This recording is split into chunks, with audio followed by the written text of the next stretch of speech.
The member call the member for Goldstein. Thank you, Deputy Speaker, and it's a great pleasure to rise to support the spirit of this motion, namely that we must stop child forced marriage as forms of slavery. This is a deeply important issue. One of the greatest human rights achievements of those in the classical liberal tradition has been to end slavery. William Wilberforce led the campaign to end slavery until the passage of the Slave Trade Act of 1807. The great Republican President Abraham Lincoln did the same in the United States at the risk of the very union of the Republic. At every time that slavery has been stopped, it is because good people worked together with sound mind to stand up for the type of country that they wanted to be. What they did not do is use as a platform for boasting partisan achievements. Ending slavery is not an issue of partisan politics. It is a basic issue of humanity. As a Liberal, I come to this issue with a clear and resolute commitment that all people are born free and equal. Liberals believe in a society based on consent and that no one should be forced to act against their will. Every person should feel safe and secure to live a life without intimidation and coercion. And that is the denial of their life and liberty. All people should be free to marry, but I cannot tolerate forced marriages. All people, particularly women and minors, must be free to live their own lives.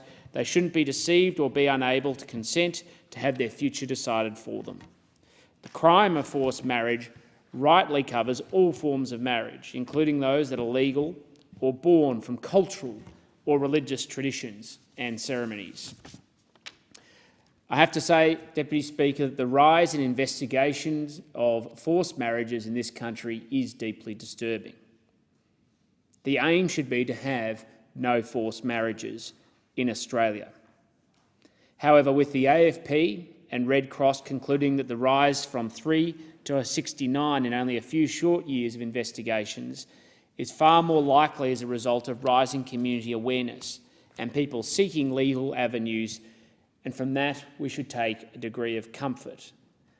Because the first step in addressing a problem is acknowledging that there is a problem, and that is what we are doing today and will continue to do.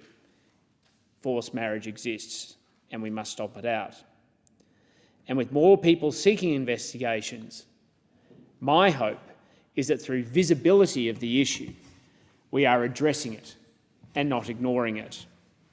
As was mentioned by one of the previous speakers, according to Human Rights Watch, there are 14 million girls that are married globally each year, tragically with some under the age of 10 and to the age of 8.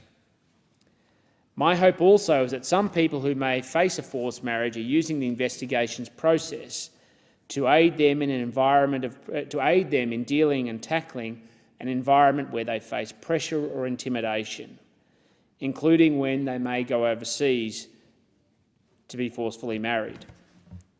Now, there cannot be a cultural or religious justification for such a barbaric act as forced marriage. I was disturbed to read reports last year that there have been some foreign clerics who have come to Australia deliberately to illegally marry off underage girls.